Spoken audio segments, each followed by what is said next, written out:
Sadhguru, Namaskaram. You mentioned in your previous discourses that 30% of the illnesses are body, while the rest are mind-created. I just want to know, in case you do get an illness, how do you know that it's mind-created or it's of the body?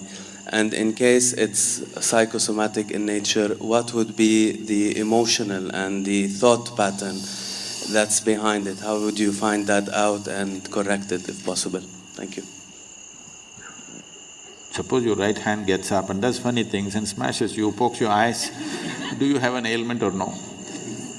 Yes, isn't it? For sure you have. That's exactly what your mind is doing, isn't it? It gets up, pops around, hurts you, pokes you, makes you cry, makes you suffer. Do you have an ailment or no? If your hand started poking at you, hitting you, beating you up, definitely you are sick, isn't it? Yes. So if your thoughts and emotions are poking you, strangling you, torturing you every day, aren't you sick, I'm asking? By your own definition I'm going. So, because this sickness is on, it will manifest in so many ways in the physical body. There is no question anymore. Every thought, every reverberation on the level of the mind, depending upon the type of reverberation you create, the whole chemistry is going through a change. It's all been measured. Right now you sit here and think about tigers, you have one kind of chemistry, chemical changes happen. You think about flowers, another kind of chemical change happens. All this has been measured. So for every thought, if the whole chemistry is going through thing, if your mind is in this state, you know what kind of soup you're making? You're a lousy soup. Not just lousy, poisonous. If you're soaked in this poisonous soup on a daily basis, how to know well-being? It'll not happen like that. We don't have so much control today in the world as to what we eat, what we drink, what we breathe, all of it is somewhat poisoned. Modern societies have started treating disease, ailment as a natural process, which is a serious mistake.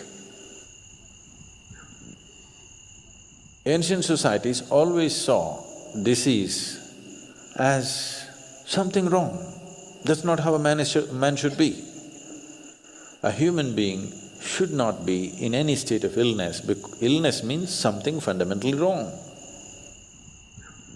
But modern societies have started treating this as normal, because there's an industry which thrives on you, very major industry.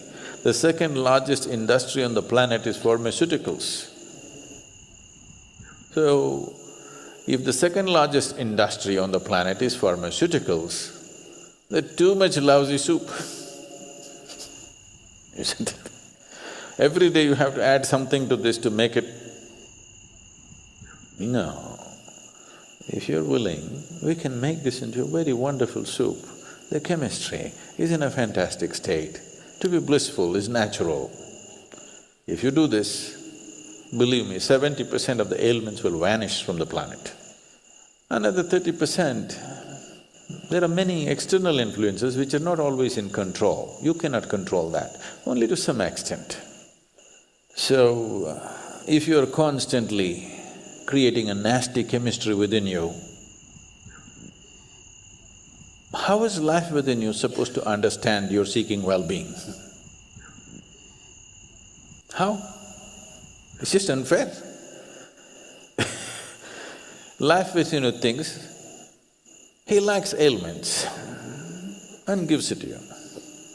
Yes?